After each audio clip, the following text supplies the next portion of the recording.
Bonjour à tous, salam alaikum Kemlin. Cette vidéo s'adresse aujourd'hui à tous les soignants, alors les soignants d'Essaouira, de Souaira, puisque c'est ma ville, mais au-delà du Maroc, et puis au-delà de tous les soignants du monde francophone qui pourraient être susceptibles de regarder cette vidéo, étant donné que je vais faire cette vidéo en français. Voilà, donc une vidéo aujourd'hui parce qu'en plus de cette fameuse épidémie qui est en train de se diffuser à une vitesse exponentielle dans le monde entier, du Covid-19, eh bien, on assiste aujourd'hui à un autre type d'épidémie qui est l'épidémie du stress. Qui se diffuse dans la population entière et évidemment plus que partout ailleurs à l'hôpital. On voit que le nombre d'attaques de panique se multiplie et les systèmes de soins sont débordés, mais aussi au niveau psychologique. Alors je sais qu'il y a beaucoup de confrères et de consoeurs psychologues, psychiatres, tout le monde se mobilise, des plateformes d'écoute, de l'aide au niveau individuel pour les soignants. Donc il y a beaucoup d'initiatives comme ça. Le choix de cette vidéo, parce qu'effectivement, on ne peut pas répondre à toutes les demandes.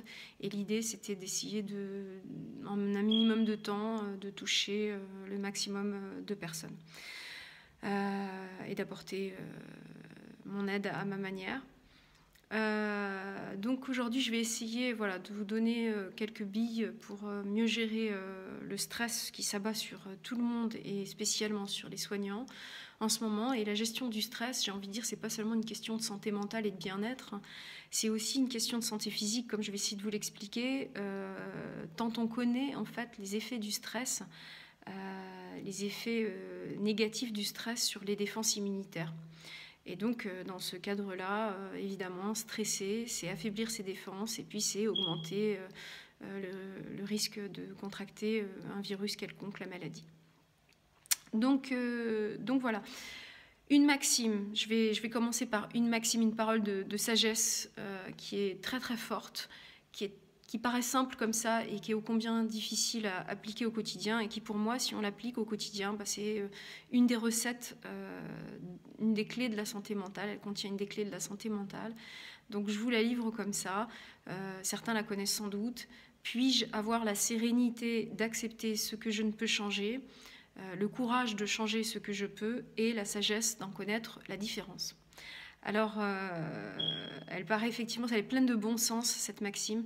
Mais les personnes, il faut savoir que les personnes qui sont dans de l'anxiété aiguë, eh bien en fait elles vont avoir tendance à faire exactement l'inverse de cette maxime, c'est-à-dire qu'elles vont essayer d'avoir du contrôle sur des choses qu'elles ne maîtrisent pas du tout, et du coup elles ne vont pas être capables, elles ne vont plus avoir l'énergie pour juste effectuer les gestes nécessaires, avoir les bonnes conduites pour se protéger.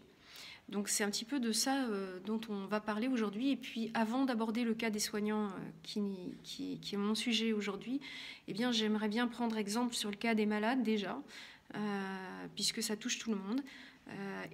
Et pour illustrer cette maxime et comment on peut l'appliquer, imaginons que moi, demain ou tout à l'heure, je commence à ressentir des symptômes de fièvre, je commence à ressentir le rhume.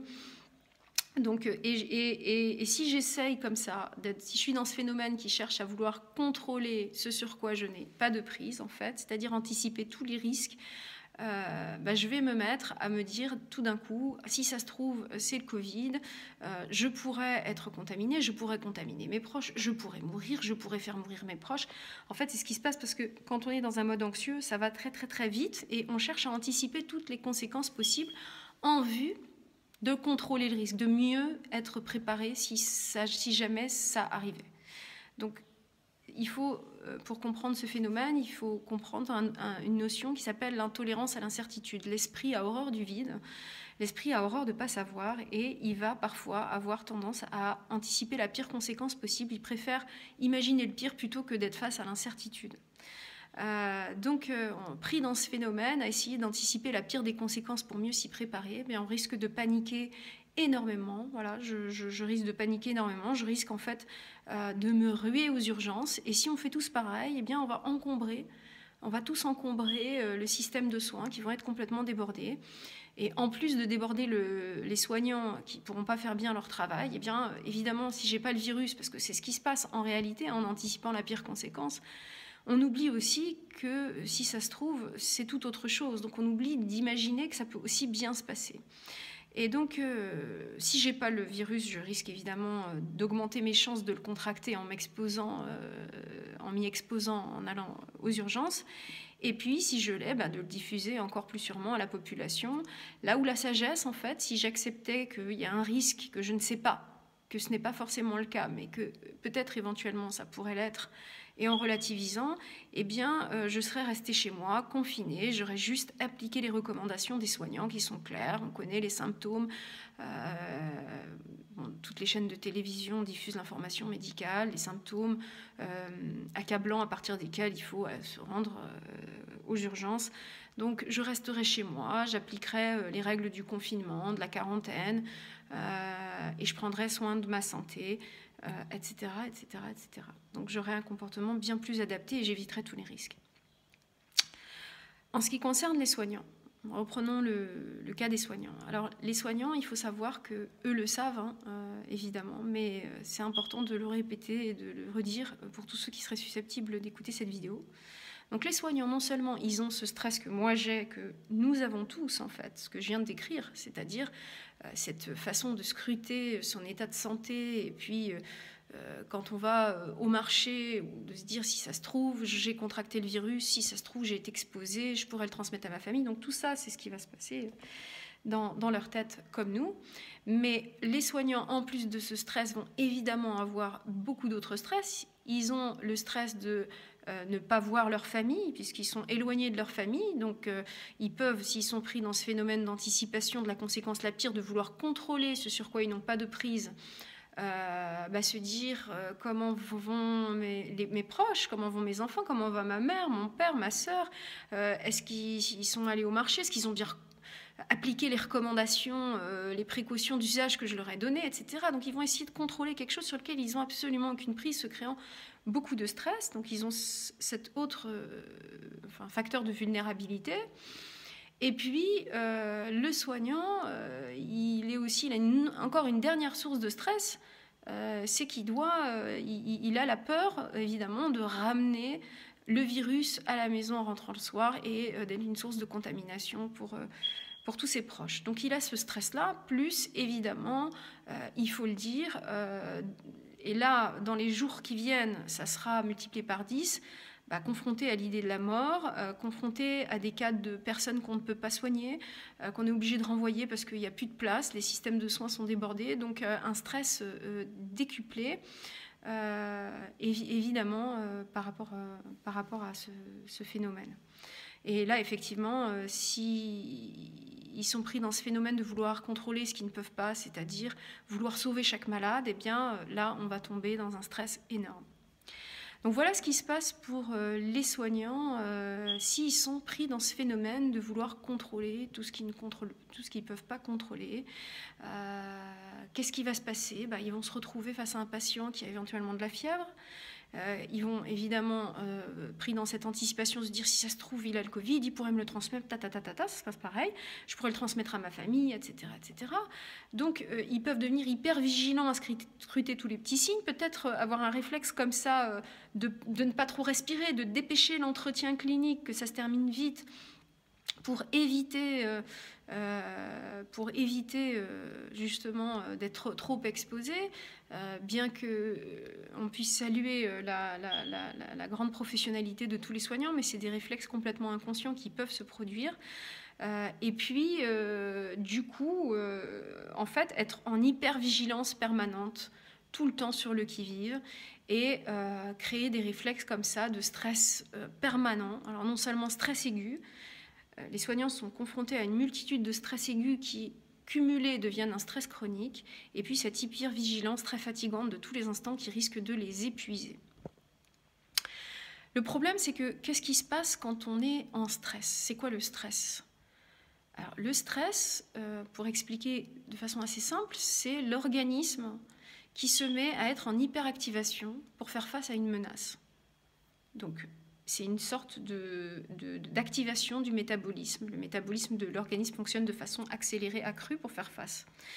Par exemple, si derrière moi dans la rue, il y a un chien qui grogne et qui commence à me courser, je vais avoir une réaction instantanée d'adrénaline et je vais pomper plus d'oxygène. Mon cœur va se mettre à battre beaucoup plus vite, beaucoup plus fort pour distribuer l'oxygène dans le sang jusque dans les muscles qui se tendent pour courir très très vite, me réfugier dans un endroit où je serai en sécurité. Voilà ce qui se passe quand on est en état de stress. Donc le stress est important pour réagir dans des cas d'urgence. Il faut savoir que l'organisme se comporte de la même manière que la menace soit réelle ou qu'elle soit imaginaire ou anticipée. C'est-à-dire qu'il suffit que j'imagine qu'un chien me court après pour que je me mette à stresser, et il suffit que j'imagine que je risque de contracter le virus pour que le même processus d'activation physiologique du corps se mette à fonctionner de façon très accrue. Ce qui se passe, c'est que pendant que l'organisme s'active et distribue le sang dans les muscles qui se tendent, alors on sait que si on est face à un chien, c'est très bien, ça nous aide à aller courir, mais si on est face à un virus, on ne pourra rien faire et l'énergie, finalement, elle se cumule, elle est dépensée pour rien et elle fatigue l'organisme, si vous voulez. Et donc, on va privilégier ce fonctionnement des muscles, ce fonctionnement moteur périphérique au détriment du système immunitaire, du système digestif, de plein d'autres systèmes qui ne sont pas directement nécessaires à la lutte contre la menace présumée, mais qui sont ô combien importants pour lutter contre les maladies. Donc il faut savoir qu'en cas de stress aigu et de stress chronique surtout, le système immunitaire est instantanément mis au repos. Et donc, comprenez qu'on sait tous actuellement que les personnes les plus vulnérables à la maladie, comme le Covid, à contracter le virus, sont des personnes qui sont qui ont des maladies chroniques, comme le diabète par exemple, et qui affaiblissent leur défense immunitaire. Donc, il faut avoir conscience que quand on est en état de stress chronique, on va en fait se fragiliser par rapport à la maladie. C'est tout simple, c'est une question mathématique, une équation mathématique. Il y a moins de défenseurs que d'attaquants et on risque de contracter le virus. Donc, il faut savoir que quand le soignant n'importe quelle personne cherche à contrôler quelque chose sur laquelle elle n'a pas de prise en étant hyper vigilante de tous les instants, c'est ce qui peut se passer pour tout un chacun quand il essaye de tout contrôler, qu'est-ce qui a touché les bouteilles d'eau qui sont rentrées, que j'aurais pu toucher moi-même et j'aurais pu toucher autre chose en ayant touché ces bouteilles d'eau, et puis, etc. Donc, en essayant de tout contrôler absolument, on va créer une sorte d'hypervigilance de tous les instants et un stress chronique qui risque de nous fragiliser. C'est ce qui se passe pour les soignants qui sont en état d'hypervigilance actuellement.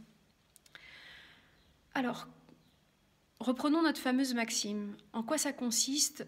Accepter ce qu'on ne peut changer, changer ce qu'on peut et avoir la sagesse d'en connaître la différence. Reprenons le cas du soignant. Reprenons le cas du soignant qui se retrouve face au malade, qui a de la fièvre, etc. etc. Accepter ce qu'on ne peut pas changer, ça implique déjà d'accepter qu'il y a une part de risque, d'accepter de prendre une part de risque. Et ça implique effectivement de se remettre à une certaine forme de spiritualité quelque part, puiser dans nos ressources. On a tous une ressource intrinsèque comme ça, en fait s'en remettre à une dimension qui nous échappe et sur laquelle on n'a pas de prise, remettre entre guillemets une partie, juste une partie, la bonne, celle qu'on ne peut pas maîtriser, dans les mains du destin ou de cette dimension supérieure sur laquelle on n'a pas de prise. Donc c'est à chacun en ce moment, à l'heure actuelle, de cultiver, de s'en remettre à ces fameuses sources de spiritualité. Évidemment, dans d'autres vidéos, je donnerai d'autres conseils pour pouvoir mieux tolérer cette part de risque. Et ça va être à chaque instant, de se poser la question suivante. Est-ce que là, je ne suis pas en train d'anticiper et d'essayer de contrôler quelque chose sur laquelle je n'ai pas de prise, quand je retiens ma respiration face à un patient, alors que je sais très bien finalement que le virus ne passe pas dans l'air, surtout les soignants le savent, mais quand j'ai cette hypervigilance de tous les instants, est-ce que je ne suis pas juste en train de m'affaiblir, je ne suis pas juste en train d'anticiper des choses sur lesquelles je n'ai pas de prise? Est-ce que je ne devrais pas accepter que je n'ai pas de prise? Première question à se poser, extrêmement importante et à chaque instant. La deuxième question, c'est qu'est-ce qui est dans mon contrôle ici et maintenant? Qu'est-ce qui est sous ma responsabilité? Qu'est-ce que je peux faire pour moi actuellement? Pour les soignants, évidemment, qui, en étant dans ce phénomène de stress, augmentent la fatigue et à long terme perdent en efficacité et peuvent même tomber malades, etc. Et on a besoin des soignants, donc s'il vous plaît, écoutez ces conseils, parce qu'on a besoin de vous. Eh bien, faire ce qu'on peut, ce qui est sous notre contrôle, ça va être déjà notre contrôle, excusez-moi, ça va être déjà de prendre soin de soi, prendre soin de son immunité.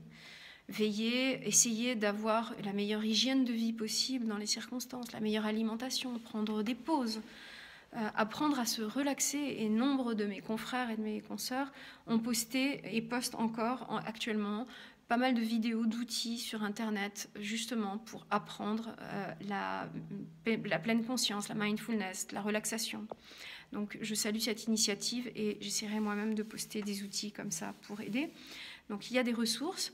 Mais ça consiste déjà à prendre des pauses et prendre des pauses sans culpabiliser. C'est-à-dire que si on est en train de prendre une pause pour se relaxer et puis qu'on est déjà en train de se dire pendant que je prends ma pause, oh là là, est-ce que ma sœur, ma mère n'est pas sortie au marché, est-ce qu'elle n'aurait pas contracté le virus, est-ce qu'elle a bien appliqué les recommandations que je lui ai faites et tatata et tatata. Donc je ne vais pas du tout me reposer parce que je vais être en train de nourrir le stress. Donc ça veut dire prendre des pauses pour soi sans culpabiliser. Rappelez-vous que dans l'avion, vous savez, les consignes en cas de dépressurisation du personnel de navigation, ça va être pour les parents de s'appliquer eux-mêmes le masque à oxygène avant d'appliquer le masque à oxygène à leur enfant. Le parent doit d'abord se protéger et protéger sa santé pour pouvoir protéger son enfant. Les soignants, vous êtes nos parents en ce moment, vous êtes ceux qui prenez soin de toute la population. Donc vous avez besoin de prendre soin de vous en premier. Et donc il est extrêmement important de pouvoir prendre ces temps de pause sans culpabiliser et de trouver la juste mesure entre les précautions excessives qui amènent beaucoup de stress pour peu de gains, et puis les précautions justes, nécessaires, rationnelles, pour optimiser sa faculté du corps, aider son corps à être plus reposé, plus apaisé, pour pouvoir mieux résister contre toutes les agressions extérieures, dont ce fameux virus. Donc ça veut dire prendre soin de soi. Alors attention, quand vous regardez cette vidéo, et j'espère que vous aurez compris la nécessité de trouver le juste milieu, de ne pas chercher à contrôler des choses sur lesquelles on n'a pas de prise, et puis de faire ce qu'on peut, c'est-à-dire de prendre soin de soi, certains pourront commencer à stresser en se disant « Oh là là, mais moi je n'ai pas le temps, je n'ai pas de temps », parce que c'est vrai que les soignants sont globalement, objectivement surchargés. Peut-être que les soignants pourraient stresser en se disant « Mais je n'ai pas le temps de sommeil, ni la qualité de sommeil suffisant, je n'ai pas les pauses, je n'arrive pas à trouver une façon de m'alimenter correctement dans ces temps perturbés. » Donc ils pourraient se mettre à stresser. Donc voilà, si c'est le cas, si c'est ce qui se produit en regardant cette vidéo, une occasion rêvée, déjà de commencer à appliquer cette fameuse maxime. Puis-je avoir la sérénité d'accepter ce que je ne peux changer, le courage de changer ce que je peux et la sagesse d'en connaître la différence. Vous ne pouvez pas ne pas stresser, vous devez vous dire oui, je dois accepter le fait que je stresse, que je suis perturbée en ce moment, que je ne dors pas parfaitement. Voilà ce que vous devez accepter parce que c'est comme ça, vous ne pouvez pas éviter ça. Et qu'est-ce que je peux faire pour moi-même maintenant? Des choses simples, peut-être quelques petites pauses que je peux prendre, peut-être des aménagements par rapport à l'alimentation, des choses très concrètes et simples qu'on peut mettre en place et justement peut-être se dire quand je prends ces temps-là, je le fais vraiment sans culpabiliser, sans anticiper les menaces, etc. Voilà donc la première occasion d'appliquer cette fameuse maxime. J'espère que ça vous aura déjà apporté des clés. Évidemment, il y aura d'autres conseils que je vais vous donner. Dans une autre vidéo, j'aborderai une autre maxime très importante qui est pour moi une autre clé du bien-être mental si on l'applique et qui est se préparer au pire. On vient de donner quelques réponses. Se préparer au pire, c'est déjà pouvoir se confronter à l'idée du risque sans paniquer. Donc, se préparer au pire, espérer le meilleur, toujours avoir la faculté de positiver et prendre ce qui vient. Donc c'est ce qu'on verra une prochaine fois. Voilà pour vous. La yafetkom. Prenez soin de vous. la FADCOM, et puis pour tous les francophones qui nous suivent, bah oui, prenez soin de vous, surtout vous les soignants, parce que nous, on a besoin de vous. À bientôt.